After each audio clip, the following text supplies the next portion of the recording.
Hello, little smuts. Say hi to our guest, Will Watt, audiobook narrator, actor, and musician.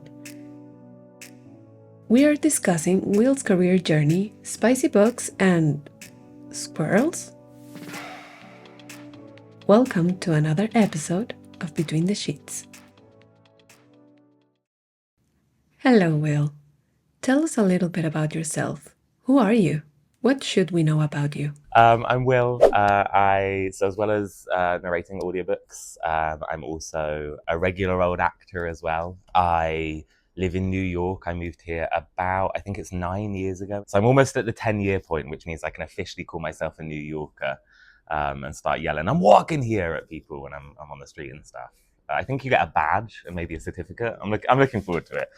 I'm from England originally. I'm from a place in southwest England called the West Country, which is very pretty, very rural, lots of rolling hills and greenery, also very boring. It's one of those places that's great to go to for like a week. And by day 5, you're like, oh gosh, remember the internet? Oh, remember 24-hour convenience stores? Jeez. But a very pretty part of the planet. And yeah, I live in New York here now. I narrate audiobooks. I am an actor. I do a lot of interesting indie developmental theatre here in New York. I do a lot of interactive theatre. I'm really turned on by sort of this new wave of theatre that's been sort of growing in momentum over the last sort of 15-ish years. I've been working in the New York independent immersive theatre space for a while. I was in a show a couple of years back called Bottom of the Ocean, which was a New York Times critics pick, and which similarly was a very small audience that sort of interacted with the actors. So yeah, weird show, basement of a church, 5 audience members come in, and it was I think the official tagline was that it was an exploration of ritual. So yeah, I'm very into that kind of stuff, and I feel very lucky to have sort of gotten into some circles here in New York that create a lot of this sort of weird and wonderful, bizarre theatre that I can't describe because it's that strange. You just have to see it to believe it. So as well as weird theatre, I'm also a sound designer, mostly for, again, theatrical stuff. So I was recently nominated for a Henry Hughes Design Award for my work on a musical called The Trojans, which was a synth pop musical reimagining of the Iliad, Homer's ancient Greek text. And it was very cool. We reimagined all of the Trojan soldiers as high schoolers in a Texas high school, and they were dealing with the final year and moving on to go to college or whatever it was that they were going to do next. And like the big war was reimagined as a big football game, and the whole Helen of Troy subplot of her going off and being captured was reimagined as her sort of deciding to change schools and to go to an art school instead midway through the senior year. And it was wonderful. It was a weird show, but it was very cool. And I got to create a crazy soundscape for all of this, like very 1980s synth poppy sort of music that we had playing. Yeah, it was very cool. What is your favorite sound? What is my favorite sound? What is my favorite sound? My own voice. um, no, my favorite sound probably actually, and this is a bit of a cop out because it's potentially a lot of sounds, but I listen to the radio habitually every day. I have a radio alarm that wakes me up in the morning, but it's not just in my room, it's in literally my entire apartment. I just have speakers hidden everywhere. There's one right down there underneath where I'm sitting that are just constantly playing the radio all day, every day. I listen to BBC radio, and throughout the day, it switches. I have like a whole little setup that automatically streams different radio stations throughout the day to fit my mood. And yeah, and I think having the radio play all day, it's a little bit weird, and it probably says something about me and my, I don't know, lack of ability to live with myself and my own thoughts. But I love the comfort of having the radio on all the time, and of always having, a friendly voice chit-chatting every few minutes between the songs, a friendly British voice as well. And I don't get to hear a lot of British voices here in NYC. So yeah, my favorite sound is the sound of BBC radio. What does a typical recording day look like for you? A typical recording day for me, I try to chain myself to the booth so I don't run away, and it's more difficult than you would think. I have the attention span of like a squirrel on caffeine, seriously. But I found a bit of a hack this year. I've started using a website called FocusMate, and you book sessions in advance, and it matches you up with like a random stranger for a predetermined amount of time, and you tell each other what you're going to do, and then you get on with it. And you've got that peer pressure of seeing each other on webcam, and you mute so you can't hear each other. But yeah, so it kind of forces you to sort of be present and carry on with what you're doing. So before I started using FocusMate in December of last year, my average recording day looked like me tearing my hair out for several hours, eventually getting into the booth for 5 minutes, recording a little bit, and then going and having a snack and forgetting all about it. And, you know, and then that would pile up. And at the end of every week, I'd be like, shit. And I'd have to like sit there all day Friday and most of Saturday as well, recording this fucking book. But now that I use FocusMate, my average recording day, I wake up, I get into the booth about noon. I warm up before then. I usually spend some time warming up in the shower with the, hot steam and everything. It's important to take care of your instrument, warm up your voice. Get into the booth about noon, and I usually record 4 sessions of about an hour each with my FocusMate partner watching on, making sure I'm staying on task. So I record about 4-hour-long sessions per day. That usually ends up equating to about 2, maybe a little bit more than 2 if I'm lucky, hours of finished audio. And yeah, I have a lunch break sort of in between. I usually spend about an hour sort of midway through as well, going through my emails, just checking through for any sort of incidental stuff that's come in over the day or overnight. But yeah, I'd love to say that it was more interesting than just sitting my bum down and reading a book, but that's all it is. Just lots of that. Reading a book in a box. What would you tell somebody who says that audiobooks aren't really reading? Well, you're wrong. Let's start there. It's interesting. There is this sort of strange snobbery that comes about from a lot of people when they seem to think that listening to an audiobook isn't the same as reading. And it's just such a facile and silly point to make. And I don't understand why people say it other than to try and feel better about themselves. I don't know. So first of all, scientifically, it's been proven that it activates the same parts of your brain as reading.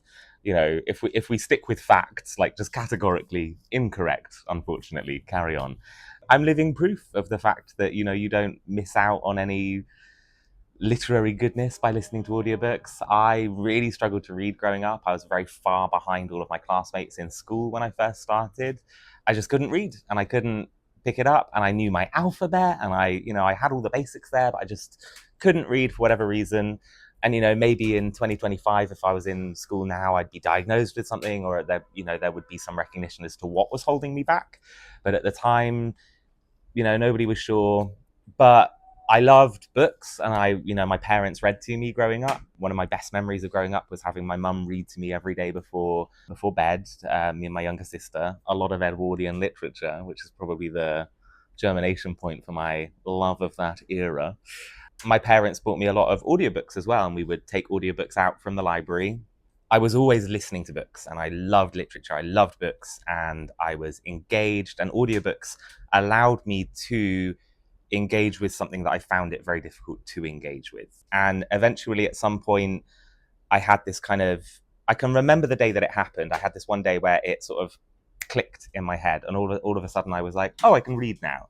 And it sounds fantastical and ridiculous, but it's true. I can remember being at school, and in British schools, we sing a lot of hymns. A lot of schools have sort of some Christian undertone. And so you do a lot of singing in school assemblies. And so it's not uncommon for the whole school to be sat in a hall, reading words off of an overhead projector and singing along to like Kumbaya or something like that. And I can remember being sat in this assembly, and I love singing as well, my other great passion. And I used to hate these assemblies because I wanted to sing and sing along with everyone, but I didn't know the fucking words and I couldn't read them. And all of a sudden I'm looking up at this thing and I'm singing along with the words and I'm like, oh shit, yeah, I know what's going on here. And I could read all of a sudden. And so I was very lucky that all of a sudden I could read, and I very quickly sort of overtook most of my classmates and had a very high reading age all of a sudden out of nowhere. Still not sure what that was all about, but I continued to listen to audiobooks as well. And I don't think that I suffered in any sense. I'd like to think that, I have the credentials now to say I'm pretty literate. I think that I'm well spoken. I understand literary devices. I've made a very successful living in the publishing industry. Large number of the books that I read and enjoyed growing up, I read through audiobooks. And so, if you think that audiobooks aren't real reading or don't count, God, get over yourself. Get over yourself. Get over yourself. Jesus. There's tons of people out there who read audiobooks because they have differing abilities and maybe can't read with their eyes. And like, none of them are stupid either. None of them are lacking. None of them are getting less than people that read with their eyes.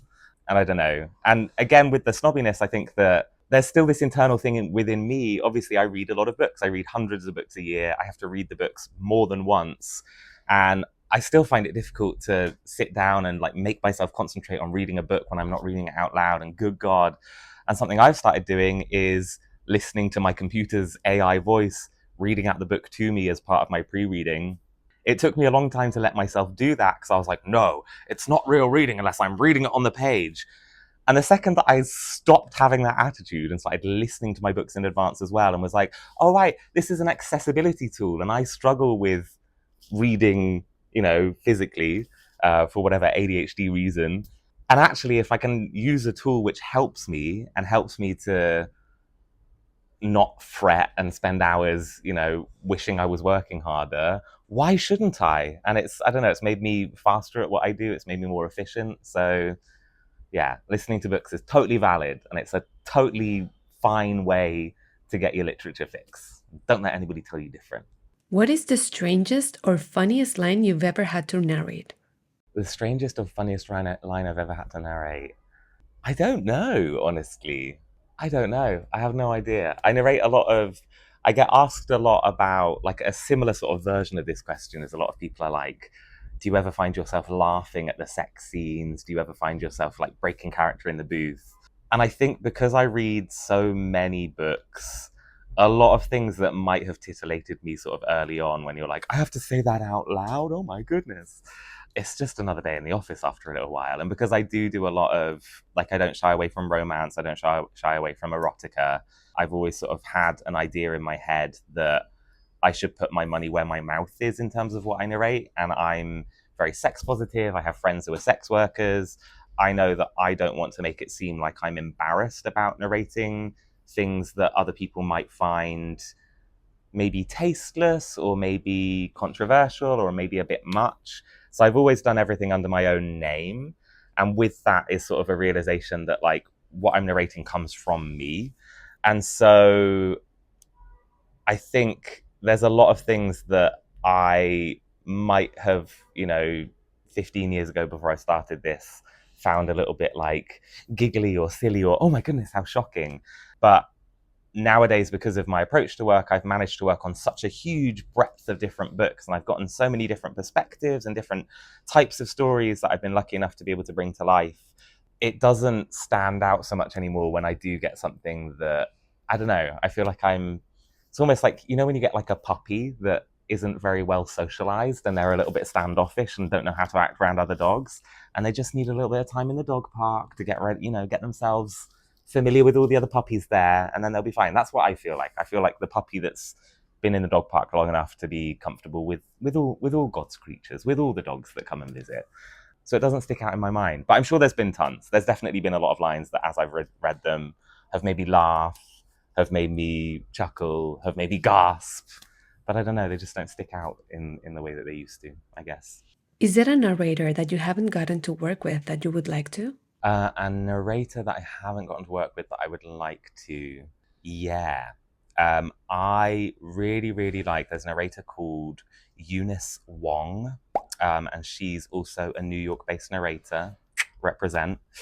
I love her voice. I think she is so smart with her delivery. She has such a solid grasp on narrative and delivery. And she's one of those narrators that you listen to and she can make anything like intriguing. She can really make you care. And I think that that's such a profound skill as a narrator, to make people care about anything. Honestly, like a book is really fucking long, and to make one single point stand out from like a big chunky thing that takes you hours to digest, and to sort of keep your interest and hold your interest and really make you care, is such an amazing skill. And I just love her approach to narration. Everything I've heard by her, I've been really impressed by, and I think she'd be fab to work with on a project. I could learn a thing or two, I'm sure. So, tell us about your squirrel. So, if you follow me on social media, you may. If you don't, why not? Jeez. I have a number of squirrel characters in my life. I think there are currently 5 known squirrels in the immediate area. So where I am here, this is a big greenhouse on top of my apartment. And it's cute, but it's, you know, it's open to the elements. It's ruthlessly hot in the summer. To keep ourselves cool during the summer, we open the doors so that we can get a little bit of fresh air exchange. And for my first 3 years living here, my roommate had a dog. And so I don't think any squirrels would dare to come in. But when my roommate with the dog moved out, all of a sudden, we started noticing some strange goings on. I woke up one morning, came out into the living room, and someone, I assumed it was my housemate, had taken an avocado from our fruit bowl, taken a bite out of it, and then left it on the living room floor. And I was like, Jesus Christ, Michael, come on. And then something similar happened the next day. There was a bag of bird seed that I, had in the corner of the kitchen for all of the birds that come and visit. And someone had ripped it open and there was bird seed all over the floor. And I was like, Jesus, like, was this a midnight snack? Come on, what's happening? But pretty soon we twigged that it, in fact, wasn't my roommate eating the bird seed, crazily enough. I had a little CCTV camera thing that I bought that I'd never really used for anything. And I set it up near the bird seed and we caught red-handed a little squirrel sneaking into my apartment and ripping this birdseed bag open. That was kind of hilarious, and whatever. We hatched a plan to try and get the squirrel to leave the apartment. So, we got better at closing the doors. But during the daytime, that was untenable because it's, again, really hot up here. It's like being in a convection oven. So we had to open the doors, and so the squirrel would come and say hi. So we placated it at first by, leaving some birdseed in a bowl outside. And that was great. The squirrel would stay outside when the bird seeds were outside. But when the seed bowl was empty, the squirrel would come looking for us to be like, yo, where's my bird seed at?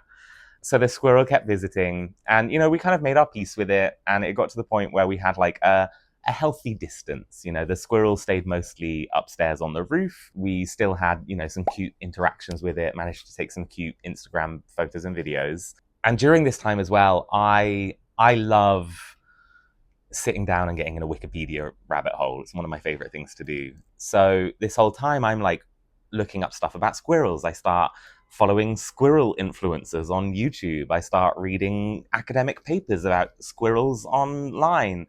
I start talking to a friend of mine who's a vet and a wildlife rehabilitator, and she starts telling me all of like the best things of like the best types of nuts to feed squirrels that are nutritionally complete, and the potential pitfalls of squirrels being disease vectors and all of these things. So I'm building up a working knowledge of squirrel culture, I guess. And at some point, another squirrel came along, and the two of them were kind of gallivanting around together, and they'd tag team on their little skirmishes to steal birdseed and nuts from us. And I knew from my research that squirrels are quite solitary, and so if you get a squirrel that's hanging out with another squirrel by choice, and they're not like actively fighting, they're probably mating.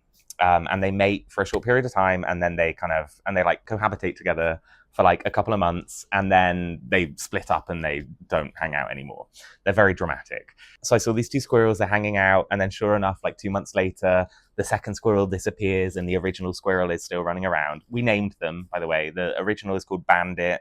Her boyfriend was called Misfit. Misfit and Bandit running around. Misfit fucks off. Bandit comes back again. It's just her for like a few more weeks. And then she starts breaking into the apartment again, despite the fact that there's food up here for her. And she starts sneaking into our kitchen and pulling kitchen towel off of our kitchen towel dispenser. And again, from my squirrel knowledge, I was like, she's nesting. She must be pregnant. And lo and behold, she started getting chunky. And I was like, she's going to have a little baby squirrel or three. Oh, hey. How's you doing? This one is Chuck. Chuck is a male squirrel. He started coming around this year. We think that he is a sibling to Rocky, who is, I'll get to Rocky in a second. And so there was once upon a time I was going to reupholster a love seat. And so I had all of this like reupholstery stuffing. So I put out this like kind of cotton stuffing for Bandit, and she loved it and she balled it up and took it away. And then she disappeared for a couple of weeks. And when she came back, she was all skinny again, but her nipples were sticking out, which is a sign that they're breastfeeding.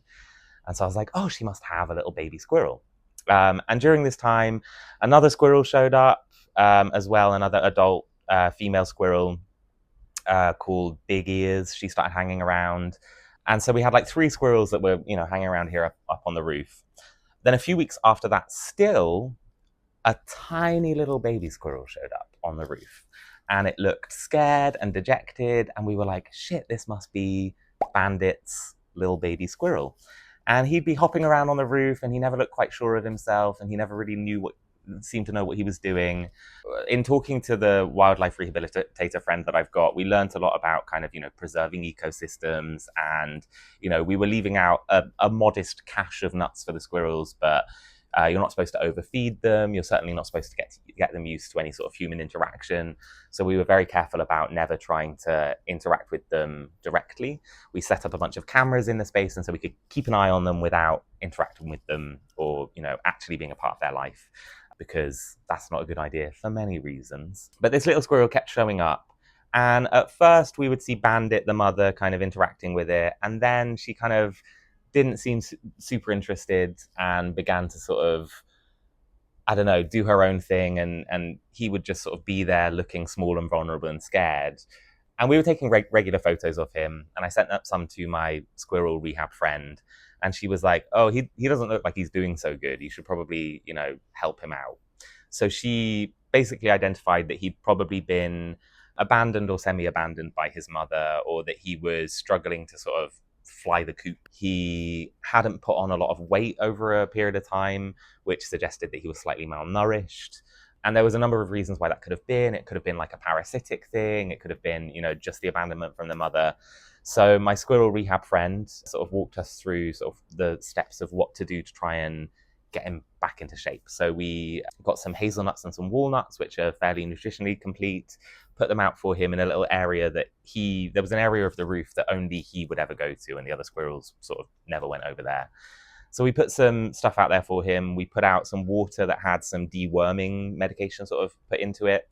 We put out this stuff called diatomaceous earth, which is used for pest control in gardens, but can also be used for killing fleas on animals as well.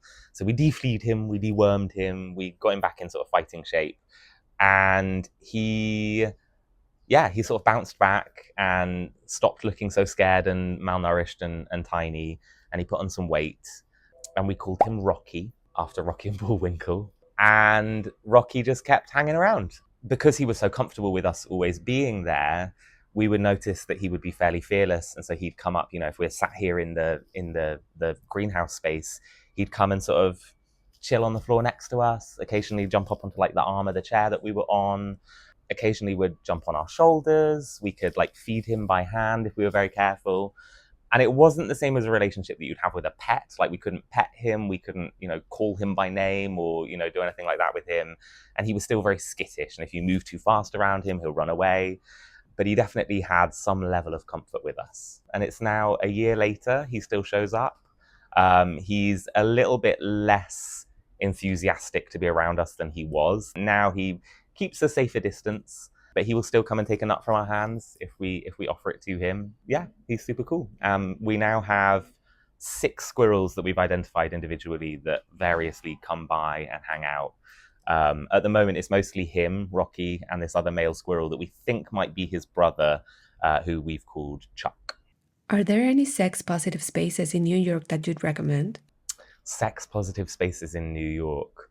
My experience with this is limited in a lot of ways, or siloed in a lot of ways. As a gay man, I think a lot of the sort of social spaces that I'm likely to be in are quite sex positive, sort of inherently. A lot of gay bars, might have nude nights, or they might have a dark room where you can go and, engage in sexual activity in the bar. And so that's something that I think works really well in the gay community, because I think that we have a lot of rules, or unwritten, unspoken codes of conduct around that sort of stuff that exist within the gay community that haven't quite filtered out into non-queer spaces. And I think also just, inherently it's very different to men engaging in sexual activity. There's not the same power dynamics that you would have in a man and a woman, or 2 women and a man, or 2 men and a woman, or whatever. So I think a lot that I'm very lucky as a gay man. There are a lot of sex positive spaces. A lot of queer people are just inherently very sex positive. But I have noticed that there is sort of a rise in more open heterosexual places. I know from my knowledge of kink communities and sex positive communities here and in the UK as well, a lot of sex positive spaces are quite guarded in heterosexual communities. And so you might have swingers clubs, you might have a swingers bar, but it's unlikely to be something that they advertise, or that they, particularly look for clientele. A lot of the time it will be sort of a word of mouth thing, or you get introduced by someone who can almost vouch for you in a way. Yeah, we're seeing sort of the genesis of spaces that I'm aware of, and I'm sure that there are many more that I've never been aware of. The Broken Binding in Brooklyn, it's not necessarily the sort of place that you're going to go and strip off naked and get railed in the middle of the book aisles, but having a space where people can go, and it's a space that caters for romance, and as a subgenre of that's erotica as well, and a space that people can go, that women can go to and openly discuss their love for these kinds of things, and potentially openly discuss their wants and likes in terms of sexual preference and things like that. I think those kinds of spaces are really important. And it, again, it might not be the raciest space that you're going to go and be wearing a mask and frisked behind the grandfather clock or whatever, but spaces like that allow you to be able to go and talk about things without shame and without judgment and without castigation, I think, are really important. There are people out there who make kink their lifestyle, and who do it in a way that is appropriate, and that is mindful, and that is respectful, and that follows rules. And I think a lot of first timers get put off by the sort of, the fourth wall breaking of, hey, we have a safe word, or hey, we're going to do a scene and we're going to talk it through beforehand, and we're going to discuss kinks and things like that. And it might take you out of the fantasy a little bit, but also it's going to stop you from being assaulted. And people that make their lifestyles in the kink space, and who are ethical about it, are never going to make you feel bad about having questions. They're never going to make you feel bad about having doubts. They're never going to force you into any sort of situation that you don't want to be in. They're going to, be very mindful of consent. They're going to allow you to have a safe word. They're going to accommodate your safe word as soon as you use it, when you use it. Kink doesn't have to be something that is shameful, or that is something that you feel that you owe anybody anything. It should be something that is a fun, gratifying experience for all parties. So I would say, if you're interested in looking into getting into sex positive spaces, or into kink, or into BDSM or anything like that, look for professionals. Look for, your local dominatrix. Look for reviews of other people that have used them.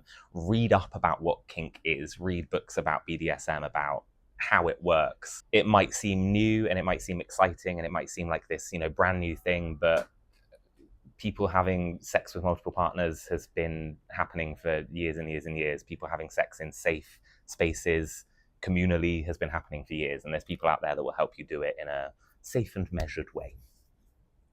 How did you learn your narration craft, and are you still learning? I think that it's easy to look at narrating audiobooks and see it as sort of a very straightforward process of you're just, reading a book out loud. And of course, that's kind of all it is to some degree. But there is obviously like a set of skills that you have to learn and that you have to develop in order to sort of be able to do it in a way that is interesting and that people like. I always say that I think a big part of how I learned to narrate was by being such an avid audiobook listener when I was a kid. I was really lucky to, have parents, as I said in my previous answer, that wanted me to have books and have stories and be able to read, even if I didn't want to do it with my eyes. And so I listened to a lot of audiobooks, and it was very, very common for us to withdraw audiobooks from the library. And I always had I remember going to school, I used to have like one of those Sony Walkmans with like the little cassette Walkman. And it was always embarrassing on the school bus when people are like, oh, can I have one of your earbuds? And I'm like, yeah, I mean, it's an audiobook, but sure, cool. If that's what you want to listen to, everyone's expecting like, a mixtape or whatever. So yeah, so I was really lucky to listen to a lot of audiobooks growing up, and a lot of audiobooks as well in the 90s. Like there was a huge boom in audiobooks in the late 2000s, helped hugely by like a number of factors, by Audible taking off in the way that it did, by the popularity of Twilight, by the popularity of Harry Potter, by the popularity of 50 Shades of Grey. The literary industry sort of had this huge boom, and over the last 15 years, we've seen a huge explosion. And audiobooks, I think the number of English language audiobooks before 2006 that existed in the world was something like 300,000 or something, which is a huge number. But now there's millions, and that's a huge number more, right? And so a lot of the audiobooks that I grew up listening to were audiobooks that, for an audiobook to be recorded in the 90s, it had to be like a big, New York bestseller, but it had to be books by popular authors that had the budget to be able to record an audiobook. And also a lot of audiobooks back then were narrated by big Hollywood A-listers or other very well-known actors that had a lot of training and things like that. So a lot of the first audiobooks that I listened to were narrated by like gold standard professional actors that really knew their craft. So I think I learned a lot from that. Yeah, the other part of the question, do I continue to learn? Absolutely. I think that number one, styles of narration change and shift in the same way that, an example, it happens throughout the acting industry. A really good example is if you watch a period drama from the 1990s. So if you go back and watch Pride and Prejudice from the 90s with, Helena Bonham Carter and Emma Thompson wrote it. And then you watch the new version of Pride and Prejudice from 2006 with Keira Knightley, you'll see that although that it's exactly the same story and it's representing exactly the same period of time, the style of acting is completely different, the accents that they use are completely different, the way that the story is shown is very, very different. And that's something that happens through all performing arts, like constantly. There's this constant shift as to what is the current, contemporary. And the same thing happens in audiobooks. The trends in audiobooks of what people want and how people like to listen and the types of read and delivery that people respond to is always, always, always changing. And so, I find myself listening to other people's audiobooks and sort of keeping an eye or an ear on the different trends and the way people are speaking. But then also, as humans, we do just continue to develop and grow and learn and change our mind as we grow up. Narrating audiobooks is a very subjective thing. There is no objective right and wrong way to do it. And I find my own preferences changing as to how I like to deliver things, and my own perspective on life has moved and changed. And so, the way that I say a line is going to be different to how I might have said it 10 years ago based on what's different and new in my life. And what things I've learned over those, 10, 15 years. So yeah, it's a constant process. And it feels very exciting to be in an industry where so much has changed so quickly recently, and sort of, feeling like there's all these waves that I can ride of, oh, let me keep up with this. Let me see what this person's doing. Let me see how this person's delivering their audio. But yeah, constantly learning. I don't think I'll ever not be learning. A constant developmental process for sure. It seems like audiobooks have really blown up in recent years, especially in the romance genre. Has the growth impacted how you work or what you work on? Yeah, definitely. There's as like a little brief history of the public of the recent history of the publishing industry. The publishing industry over the last 20 years has gone through this seismic transition. A big part of it was the rise of, popular media. Like, I think that a lot of people in the 90s were there was a big push just in general for kids to be more literate and for kids to have books to read. We saw the rise of the first sort of big books that really gave children the benefit of the doubt. I think that one of the reasons why I love Edwardian literature is a lot of Edwardian literature for children was really deep and complex. You read things like The Railway Children. It's about class difference and it's about, learning to survive in a world that's been recently industrialized. Similarly, things like The Secret Garden or A Little Princess. Again, there's these huge themes. Books for children didn't have the same sort of filter process put on them where the barb was taken out. There was a lot of very difficult themes that were presented in a way that was appropriate for children, but sort of didn't really pull the punches. Then I think through the 20th century, we saw this sort of gradual shift of children's literature sort of becoming a little bit more watered down. And I think we saw the rise of a lot of really cool stuff that was specifically meant to be academic in nature. So you saw a lot of books that were maybe teaching kids how to read, or that were born out of some sort of research of how learning should work, that were meant to be informative, I suppose, which I think, are books that have their value. But we didn't see a lot of books that tackled those big meaty themes for a while. But then in the late 80s and into the 90s, we started seeing those types of books come back in full throttle. So we had things like the His Dark Materials trilogy, the Harry Potter series, the Hunger Games, like all of these books that again are for children, kind of, I suppose. And that again, His Dark Materials is anti-establishment. You're talking about themes of religion and existentialism in a children's book. And Harry Potter as well, it started off very similar to a lot of the books that we saw in the 80s that were children on a gripping adventure, having fun and doing daring things. But by the time we got to the end of the series, again, we're dealing with authoritarianism, we're dealing with dark forces of nature. So all of a sudden, I think kids started reading again in a big way. And that led to, I think, a lot more people reaching adulthood and wanting to continue reading. And then we had things like the Hunger Games, 50 Shades of Grey, the Twilight series that came out for like that young adult crowd.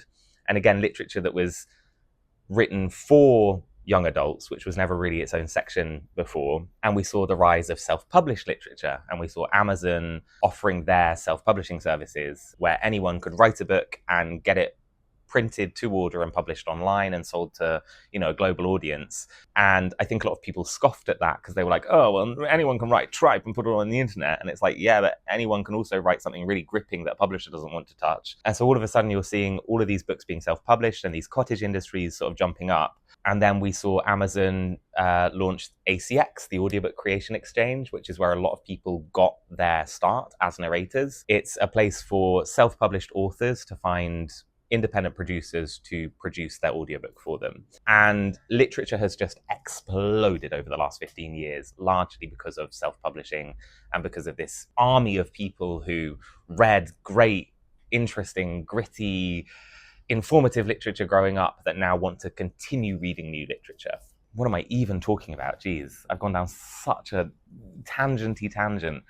Yeah, point being, the publishing industry is booming, and the largest and fastest growing and most profitable sector of that industry is self-published romance. And self-published romance has changed the industry as we know it. What was the question? What am I answering? Beautiful. Thank you. Yes. Okay. I love the background. Yeah, I love it. So all of this was happening, like this big explosion in literature was happening, obviously from around when I was born, but this explosion in self-published literature and self-produced audiobooks happened around the time that I was getting into narrating audiobooks. So my very first audiobook that I ever narrated was a self-published very short novella called Perfect Anal.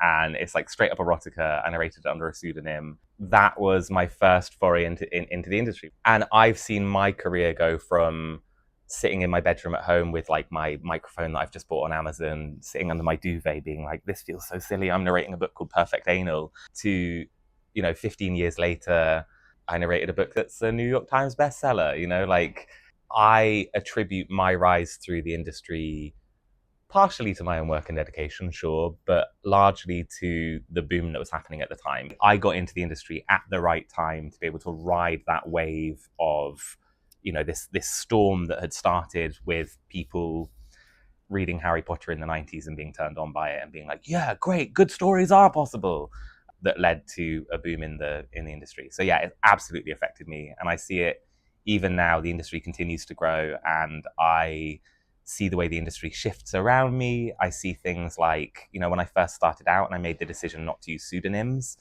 so many other narrators that I knew were like, God, what if you don't use a pseudonym, and if you're putting out erotica and romance under your real name, you can never expect to work for the big publishers. They will laugh you out of any audition room. And that's a piece of advice that I think has aged like milk, thankfully so.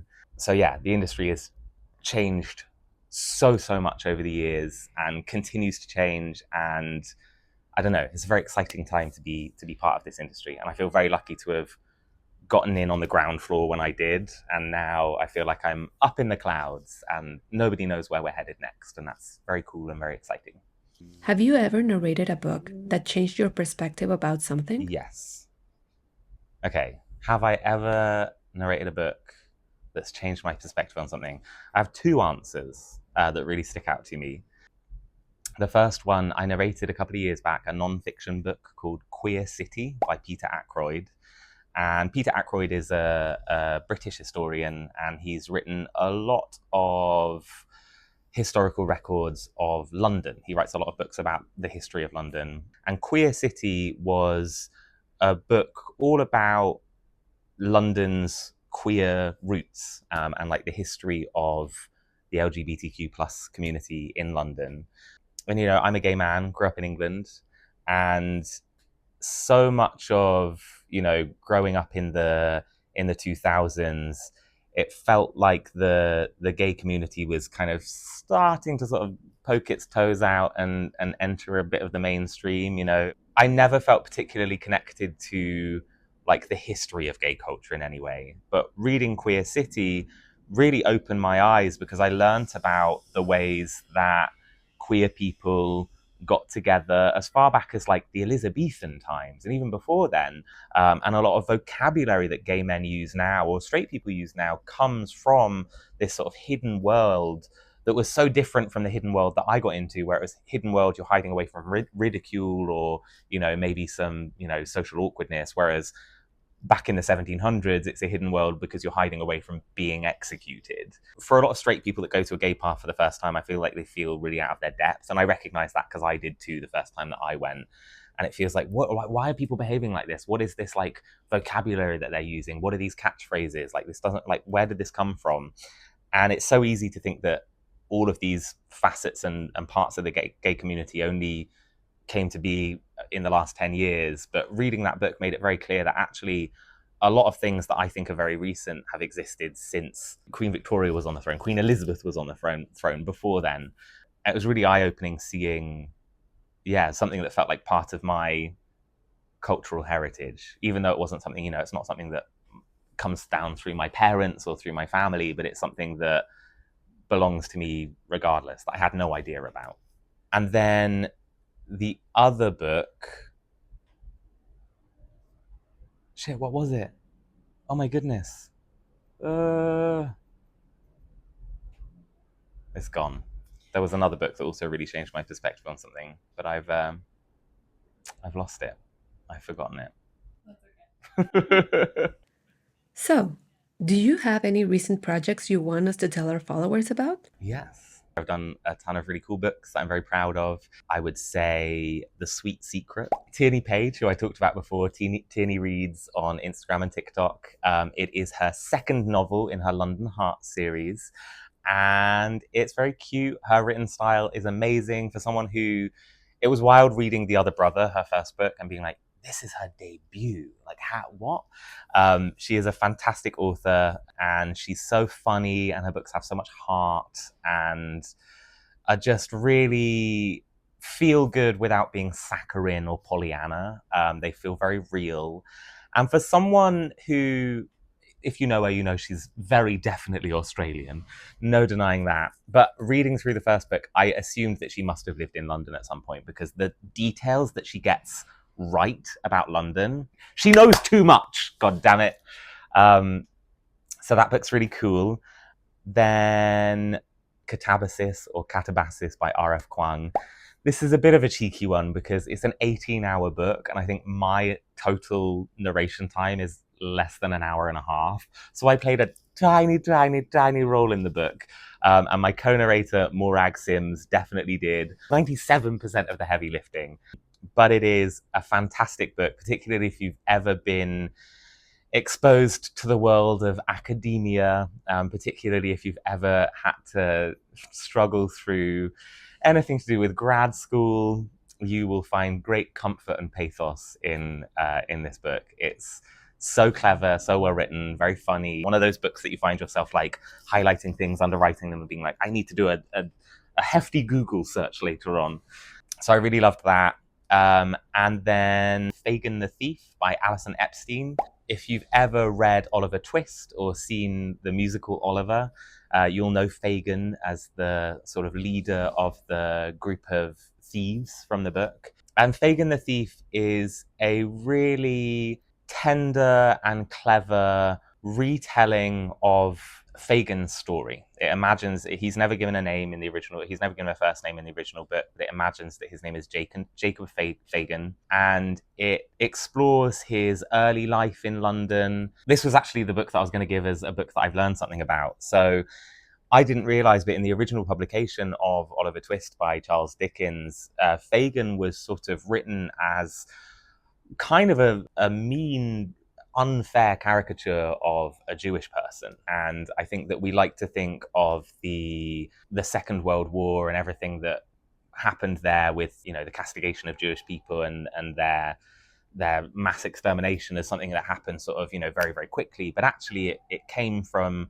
a lot of tensions that had been bubbling under the surface, or not really even under the surface, that had been very present in Europe for a really long time before then. And Fagin the Thief really cleverly explores Jacob's upbringing in a Jewish conclave in London within a very sort of Orthodox Jewish community, and shows his upbringing and what takes him into the events of Oliver Twist, the book, and then what happens to him sort of beyond the purview of that story. And it looks in a really stark way at the treatment of Jewish people in Europe at that time, and the way that they were seen as like an underclass, and the way that they were separated from a lot of the rest of society. And it just does such a fantastic job of illustrating a really sad and unfortunate life that, you know, in the book is just one person, but which is illustrative of the lives of a lot of people in that time, and which is a precursor to huge international tensions that led to war that we're still feeling the ramifications of today. And it was really, really eye-opening. I learned a lot about the sort of cultural makeup of London at the time, and the various cultural biases, the way that religion played such a key role in people's identity and in people's politics and in the way that people behaved and carried themselves and what people believed in that time. And I just think it's, I don't know, one of the best books I've read in many years. Absolutely fantastic. So go and have a listen. It's very good. Chris and Corinne had such a great time hanging out with Will and his squirrels in New York City. We can't thank him enough for spending time with TSC. You can find Will on Instagram and TikTok at willmwatt.com, and as the narrator of some of our favorite audiobooks, including Tini Page's The Sweet Secret and The Other Brother. We'll see you next time.